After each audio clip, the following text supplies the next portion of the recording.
راہ رسالت میں آپ صلی اللہ علیہ وسلم میں درود پاک کا ہدیہ پیش کریں۔ اللہم صلی علی سیدنا محمد معدن الجود والکرم وآلہ واصحابہ الکرام وابنہ الکریم وبارک وسلم صلاة دائمة سرمدا ابدا۔ حالات زمانہ کے اعتبار سے اور ہماری حالتوں کے اعتبار سے ایک بہت ہی عمدہ شعر ہے جو بالکل صادق آتا ہے۔ قوت فکر و عمل پہلے فنا ہوتی ہے، قوت فکر و عمل پہلے فنا ہوتی ہے جب کسی قوم کی شوکت پہ زوال آتا ہے۔ یوں ہی کوئی قوم نہیں مرتی، کسی قوم کے اوپر زوال آتا ہے تو سب سے پہلے اس قوم کے اندر سوچنے سمجھنے کی صلاحیت ختم ہو چکی ہوتی ہے، تب جا کر کے زوال آتا ہے۔ آج اس شعر کو میں پڑھتا ہوں تو محسوس ہوتا ہے کہ ہماری قوم پر یہ شعر صادق آتا ہے۔ قوت فکر اور عمل یہ پہلے رخصت ہو گئی ہے جس کی وجہ سے یہ زوال آ رہے ہیں۔ لوگ اب حادثوں پر بیٹھ کر کے چرچا کرتے ہیں، حادثہ ہونے سے پہلے جو فکر ہونی چاہیے وہ مفقود ہے۔ گھر جلنے کے بعد پھر میٹنگ کرنے کا مطلب کیا ہے؟ اس سے سیفٹی کے لیے پہلے سے انتظامات ہوں تو اس کو لائق و فائق اور دانش مندی سمجھا جائے گا۔ آج کے وہی حالات ہیں میرے عزیزوں۔ آپ کو پتہ ہے کچھ قومیں ایسی ہیں جو فیوچر پلاننگ کے لیے 100 سال کے بعد کا سوچتی ہیں، جبکہ یہ اسلام کا حصہ تھا۔ نبی کونین صلی اللہ علیہ وسلم نے 1400 سال بعد ہونے والی چیزوں کی پیشین گوئی فرمائی کہ نہیں فرمائی؟ اللہ کے نبی صلی اللہ علیہ وسلم نے 1000 سال بعد پیدا ہونے والی چیزوں کو پہلے سے بتایا تھا کہ نہیں؟ یہ ساری چیزیں نبی آخر الزمان صلی اللہ علیہ وسلم نے جو بتایا، مطلب یہی تھا کہ اس وقت کے لوگوں کو ضرورت تو نہیں تھی ان حالات کی، پھر بھی حضور ان کو بتا رہے تھے، صحابہ کو۔ آج جو چیزیں پیدا ہونے والی ہیں وہ رسول پاک کو پتا تھا، 1000 سال بعد ہونے والی چیزیں ہیں، لیکن اس وقت کے صحابہ کو یہ باتیں کیوں بتائی جا رہی تھی؟ ان کے حالات تو اس وقت کے نہیں تھے ویسے۔ اس کے باوجود نبی پاک صلی اللہ علیہ وسلم نے ان کو 1000 سال بعد ہونے والی چیزوں کی باتیں اس لیے بتائی کہ یہ دین اسلام فیوچر پلاننگ کے لیے کتنا ایکٹیو ہے یہ سمجھو، آگے کے لیے۔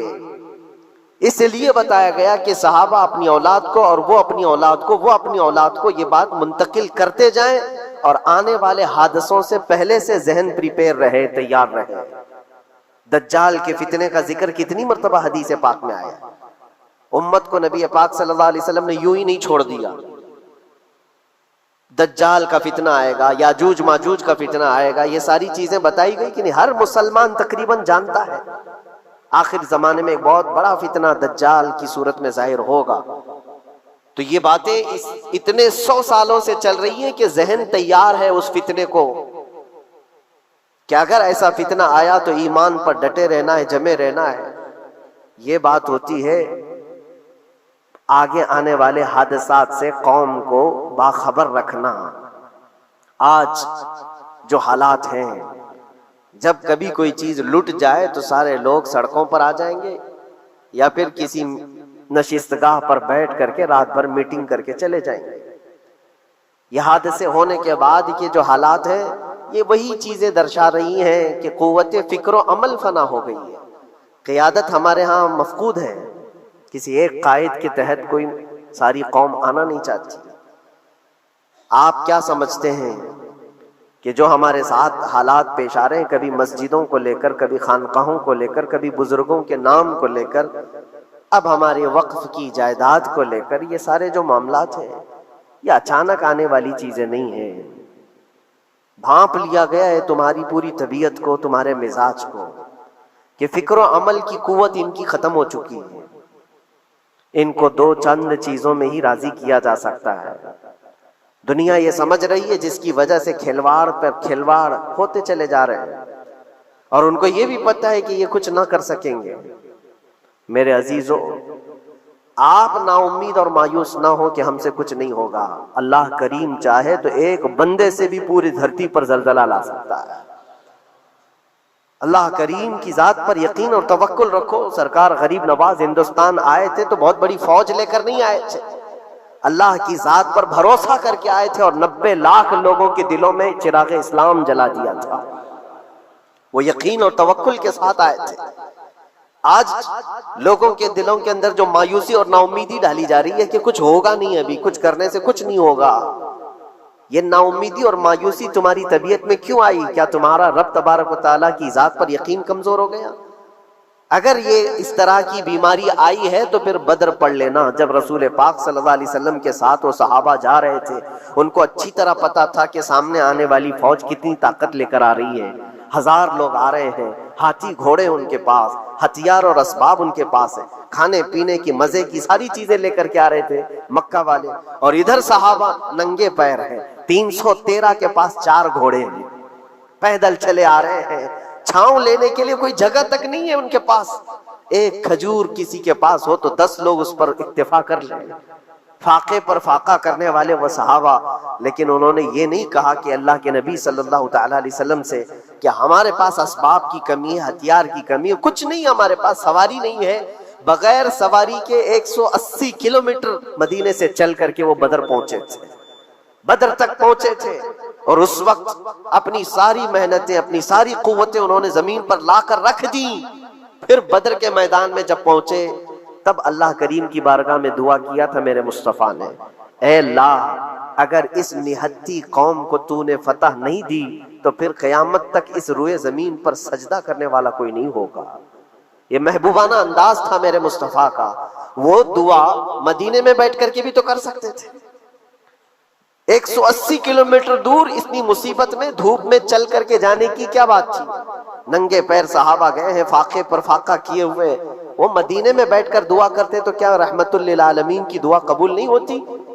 لیکن مصطفیٰ کریم صلی اللہ علیہ وسلم نے یہ مزاج دیا ہے، پہلے فکر و عمل میدان میں لاؤ پھر دعا کرو، اللہ کی مدد آتی ہے.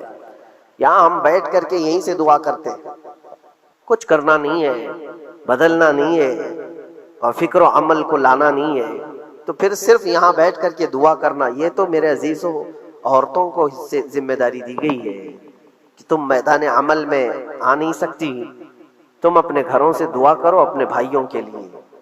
لیکن یہ کام تو اب سارے مردوں نے بھی لے لیا ہے. بہرحال قوت فکر و عمل پہلے فنا ہو جاتی ہے جب کسی قوم کی شوکت پہ زوال آتا ہے. آج یہ جو سارے معاملات ہم دیکھ رہے ہیں، اس کی ایک خاص وجہ میں آپ کو بتانا چاہتا ہوں. آج سے تقریباً 8-9 سال پہلے میرا ایک بیان بھی ریکارڈ موجود ہے، کافی دنوں تک وہ چلتا رہا. میری اپنی بات نہیں تھی.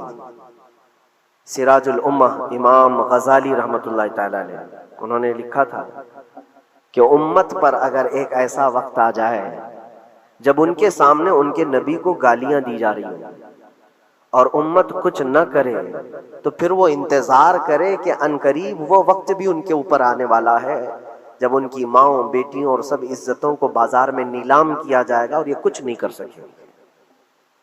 وہ دن آ جائیں گے. بیسک وجہ وہاں سے شروع ہوئی کہ لوگ اپنے عیش و عشرت میں کچھ کمی نہ کر سکے. بارگاہ مصطفیٰ صلی اللہ علیہ وسلم کی گستاخیاں کھلے عام ہوتی رہیں، اور اس پر ہم لوگ جس طرح کے حالات دیکھتے رہے. بہت سارے لوگ تو مجھ کو یہ کہتے تھے، مجھ سے یہ کہتے تھے، کیا ضرورت ہے آپ کو بولنے کی، حالات دیکھ نہیں رہے آپ؟ ظالمو، تم کو اگر کوئی چھوٹی سی ماں کی گالی دے دے تو تم بفر جاتے ہو اور اس کے اوپر آسمان توڑنے کی بات کرتے ہو. اور ہم اپنے نبی پاک صلی اللہ علیہ وسلم سے کروڑوں ماؤں سے زیادہ محبت کرتے ہیں. اس رسول پاک صلی اللہ تعالی علیہ وسلم پر کوئی بھونکتا رہے اور اس کا جواب نہ دو، تم یہ کہتے ہو مصلحت ہے، حالات ایسے ہیں. تو پھر اپنا یہ لباس بدل دینا چاہیے، اپنا نام بدل دینا چاہیے. پھر اس دائرہ اسلام میں رہ کر کے مطلب کیا ہے؟ اسی لیے اقبال نے 100 سال پہلے ایک مزاج دیا تھا، ایمان ہے کیا چیز، اسلام ہے کیا چیز. تم کیا سمجھتے ہو داڑھی ٹوپی اور جبے کبے کا نام اسلام ہے؟ اسلام کیا ہے؟ اقبال نے کہا تھا کہ بارگاہ مصطفیٰ صلی اللہ تعالی علیہ وسلم کے قدموں تک اپنے آپ کو پہنچا دو، یہی دین ہے، یہی دین ہے۔ گر بہو نہ رسیدی تمام ابو لہبیست، اور اگر تم وہاں تک نہیں پہنچ سکے تو زندگی ابو لہب کی طرح۔ دین یہ ہے، آبرو ما زنام مصطفیٰ است، ہم سب کی عزت و آبرو حضور کے نام سے جڑی ہوئی ہے، ان کے نام سے جڑی ہوئی ہے ہماری عزت و آبرو، اور تم اس نام کی حفاظت نہیں کر سکو گے تو آگے یہ سب چیزیں آنے والی ہیں جو آ رہی ہیں۔ آج لوگ آج واویلا مچا رہے ہیں، یہ بات یاد رکھنا، شیطان کبھی فجر کی نماز کے لیے اٹھا نہیں سکتا، اور اگر اٹھا رہا ہے تو پھر اس کا کوئی مقصد ہے، شیطان اور نماز۔ آج سختہ ان کے پاس ہے، طاقت ان کے پاس ہے، حکومت ان کے پاس ہے، ڈپارٹمنٹ ان کے پاس ہے، سب کچھ، جوڈیشری، ہر چیز ان کے پاس ہو، وہ کیا کر رہے ہیں اس سے مجھے مطلب نہیں۔ میں آپ سے یہ پوچھنا چاہتا ہوں، مجھے رہزنوں سے غرض نہیں، تیری رہبری کا سوال ہے۔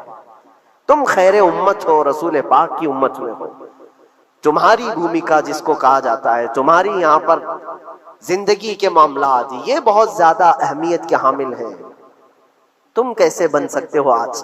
اسی لیے قرآن پاک کی آیت میں نے شروع میں تلاوت کی۔ رب ذوالجلال فرماتا ہے ان اللہ لا یغیر ما بقوم حتی یغیروا ما بانفسہم، بے شک اللہ تعالیٰ اس وقت تک کسی قوم کی حالت نہیں بدلتا جب تک وہ قوم خود اپنی حالت بدلنے کی کوشش نہیں کرتی۔ جب تک اپنی حالت بدلنا نہیں چاہتے اس وقت تک اللہ تبارک و تعالیٰ نہیں بدلے گا۔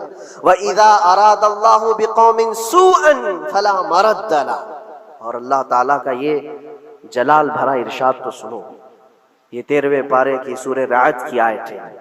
اللہ کریم فرماتا ہے اور جب اللہ کسی قوم کے ساتھ سختی کا معاملہ کرنا چاہے، پکڑ کرنا چاہے، تو پھر کوئی طاقت اس کو ٹال نہیں سکے گی۔ رب تبارک و تعالیٰ جب کسی قوم پر عذاب لانا چاہے تو کوئی اس کو ٹال نہیں سکے، تو بدلو۔ اسی لیے اکثر یہ کہا جاتا، میں تو اپنی تقریروں میں جو چند مجھے چیزیں یاد رہتی ہیں وہ عرض کیے دیتا ہوں، باقی مجھے شعر و شاعری زیادہ یاد نہیں رہتی، لیکن جو دل پہ لگتی ہیں باتیں وہ ذہن میں محفوظ ہو جاتی ہیں۔ کسی شاعر نے کہا تھا، جگہ جگہ کے تھک چکے ہیں تمہیں یہ ہنگامے، نشاط لذت خواب گراں بدل ڈالو۔ کیا مطلب ہے؟ روز ایک ایک ہنگامہ ہوتا ہے، تم کو جگا رہا ہے، اٹھ جا اے مسلمان، اٹھ جا، نشاط لذت خواب گراں بدل ڈالو، لمبی نیند سونے کی جو عادت پڑی ہوئی ہے اس مزے کو بدل ڈالو۔ غلط روی سے منازل کا بعد بڑھتا ہے، مسافروں روش کارواں بدل ڈالو۔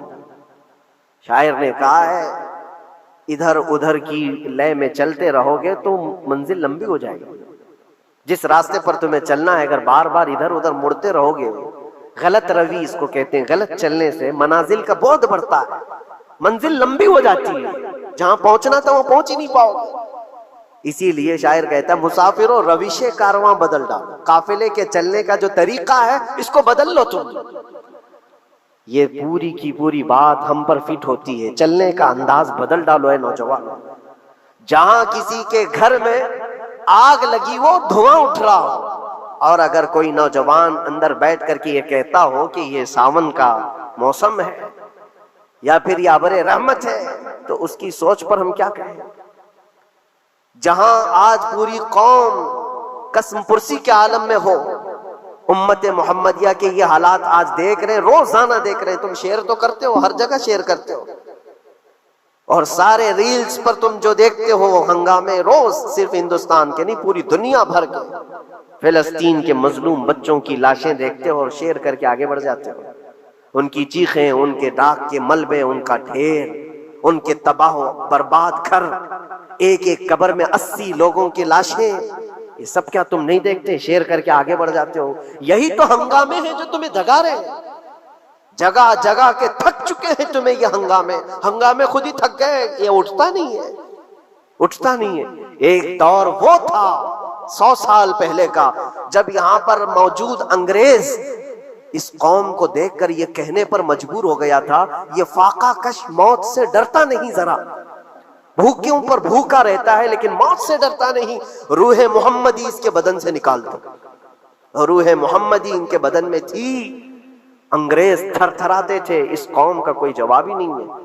سب سے زیادہ اگر کسی چیز سے ڈرایا جا سکتا ہے تو موت سے. اور یہ قوم ایسی ہے کفن تو اپنے کندھے پر لے کر گھومتی ہے, جہاں موت آ جائے سو جائے. یہ فاقہ کش موت سے ڈرتا نہیں ذرا. روح محمدی اس کے بدن سے نکال دو. یہ کس کی بات تھی؟ انگریزوں کی بات تھی. اور آج حالات بدل گئے. سارا کا سارا زمانہ تم پر آج بھوکے بھیڑیا کی طرح جھپٹ پڑا ہوا ہے. اور ان حالات میں میں آپ سے سوال کرتا ہوں, ایک طرف تیز آندھیاں چل رہی ہیں, ایک طرف گھر کے اندر آگ لگی ہوئی, ایک طرف بھوک اور پیاس کی شدت ستا رہی ہے, ایک طرف تمہارے بھائی بہنوں کی بیماریاں ستا رہی ہیں. جب اتنے سارے معاملات ہوں تو اے نوجوانوں بتاؤ تم کیا کرو گے اس وقت؟ رات بھر بیٹھ کر گیم کھیلو گے؟ کیا یہ گیم کھیلنے کا وقت ہے؟ اس نوجوان پر کیا یہ افسوس نہیں ہوتا کہ اس کے پوری امت کے حالات ایسے ہیں کہ بچوں کی چیخیں نکل رہی ہیں اور اس کو پب جی سے فرصت نہیں ہے, ریل بنانے سے فرصت نہیں ہے, یہ مجرے کرتا ہوا گھوم رہا ہے. مسجدیں ویران کیوں ہیں, خالی کیوں ہیں؟ تم نے مسجدوں کو ویران رکھا تو مسجدیں تباہ ہونے شروع ہو گئیں, دوسروں کی نظر ہونے لگ گئیں اور اس پر لوگوں کی غلط نظریں پڑنے لگ گئیں. آ جاؤ اے مسلمانوں, میرے مصطفیٰ کریم صلی اللہ تعالیٰ علیہ وسلم کی ہدایات پر ایک بات چیلنج کے ساتھ کہتا ہوں. تمہارا نام اگر نبی پاک صلی اللہ علیہ وسلم کے نام سے جڑا ہے تو یہ چیلنج کے ساتھ میں کہتا ہوں, اس رہتی دنیا میں تمہیں پوری طاقتیں مل کر وہ عزت نہیں دے سکتی جو میرے مصطفیٰ کے قدموں کی وابستگی دے گی. کوئی تمہیں عزت نہیں دے سکتا. تمہیں وہیں آنا پڑے گا, اسی پوائنٹ پر آنا پڑے گا جہاں پہنچ کر کے خالد بن ولید نے عزت پائی تھی. اسی نقطے پر آ کر جمع ہو جاؤ جہاں عمر پہنچے تھے تو فاروق اعظم بن گئے تھے. اسی نقطے پر آ جاؤ جہاں علی پہنچے تھے تو حیدر کرار بنے تھے. ہر ایک کو عزت اسی بارگاہ سے ملی ہے. اور جو کچھ بھی معاملات ہو رہے ہیں اس کی ایک وجہ یہی ہے, ناموس رسالت پر تم نے ہلکے پن کا اظہار کیا تو پھر ہمارے سارے مسئلے داؤ پہ لگ جائیں گے. سارے مسئلے. یہ تو وقف ہے. ابھی دیکھو آگے کل تمہاری اذانیں نشانے پر ہیں, تمہاری جماعت کی نمازیں نشانے پر ہیں, تمہاری مسجدیں بھی نشانے پر ہیں کہ تم اپنے گھروں پر بھی جمعہ پڑھ سکتے ہو, چھتوں پر بھی نمازیں پڑھ سکتے ہو. یہ سب معاملات آئیں گے. برقع, حجاب, ٹوپی, داڑھی ویسے ہی چل چکے ہیں مسئلے.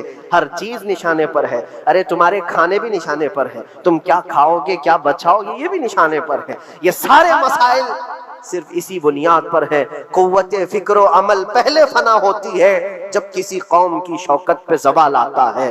اور یہ ایک بات یہ بھی میں بتا دوں, اقبال نے سچ کہا تھا, ان کے جو ہم غلام تھے خلق کے پیشوا رہے, ان سے پھرے جہاں پھرا پھر آئی کمی وقار.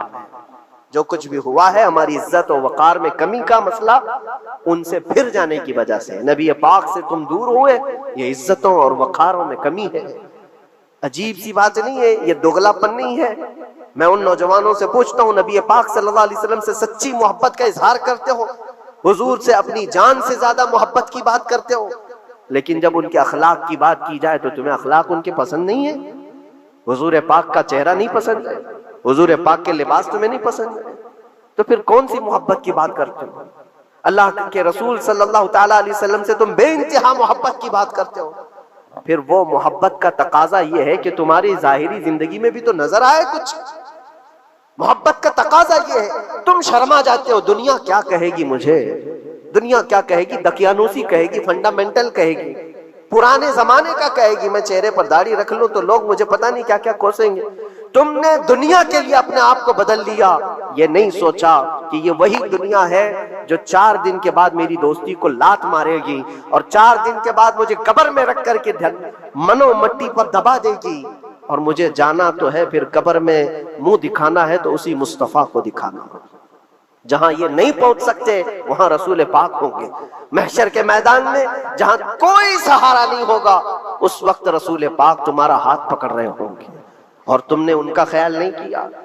آ جاؤ اسی نقطے پر, اسی پوائنٹ پر جہاں ہماری کامیابی مضمر ہے. میں صرف اور صرف اپنے بیانوں میں یہی چیز عرض کرنا چاہتا ہوں، صرف اتنا چاہتا ہوں اے نوجوانوں، جس کے نام سے تم آباد ہو اس نام کے ساتھ صحیح معنوں میں جڑ جاؤ، کیونکہ قرآن کا وعدہ ہے وَلَا تَهِنُوا وَلَا تَحْزَنُوا وَأَنْتُمُ الْأَعْلَوْنَ إِن كُنتُم مُؤْمِنِينَ، گھبراؤ مت، پریشان مت ہو، تم سب سے زیادہ بلند رہو گے۔ اگر اللہ نے فرمایا ہے تو یہ 100% حق ہے، اللہ نے فرمایا ہے تم سب سے زیادہ بلند رہو گے، لیکن آگے رب فرماتا ہے ان کنتم مؤمنین، اگر تم سچے ایمان والے ہو جاؤ۔ اور ایمان کس کو کہتے ہیں؟ لا یؤمن احدکم حتی اکون احب الیہ من والدہ وولدہ والناس اجمعین، میرے آقا فرماتے ہیں ایمان اس وقت تک کمپلیٹ نہیں ہوگا جب تک تم اپنے ماں باپ اولاد اور ساری دنیا سے زیادہ مجھ سے محبت نہ کرو۔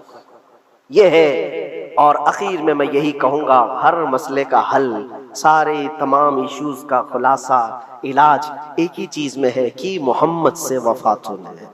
تو ہم تیرے ہیں، یہ جہاں چیز ہے کیا، لوح و قلم تیرے ہیں۔ لوگ انتظار میں ہیں، بہت سارے لوگ یہ پوچھتے بھی ہیں ہمیں کیا کرنا چاہیے، ہمیں کیا کرنا چاہیے۔ ظلم پہ ظلم ہوتا جا رہا ہے، ظالم اپنے انجام پر ضرور پہنچیں گے، کیونکہ قرآن میں اللہ کا وعدہ ہے وَسَيَعْلَمُ الَّذِينَ ظَلَمُوا أَيَّ مُنْقَلَبٍ يَنْقَلِبُونَ، ان قریب ظالم یہ دیکھ لے گا کہ اللہ اس کو کس پلٹی پر پلٹائے گا، کس کھائی میں گرائے گا، اسے اندازہ بھی نہیں ہوگا، اس کے بنے ہوئے جالوں میں وہ خود پھنسے گا۔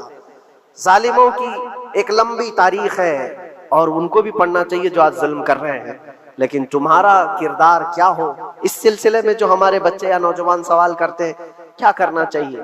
پہلے سب سے پہلی چیز میں یہ کہتا ہوں، جتنا کھو چکے، جتنی جا چکے اور جو اب برباد ہوا ہے، اس چیز پر منتھن کرنا، اس چیز پر بیٹھ کر میٹنگ کرنا، اس سے پہلے میں چاہتا ہوں کہ آگے ہونے والے نقصانات سے پہلے اپنے آپ کو بدل لو۔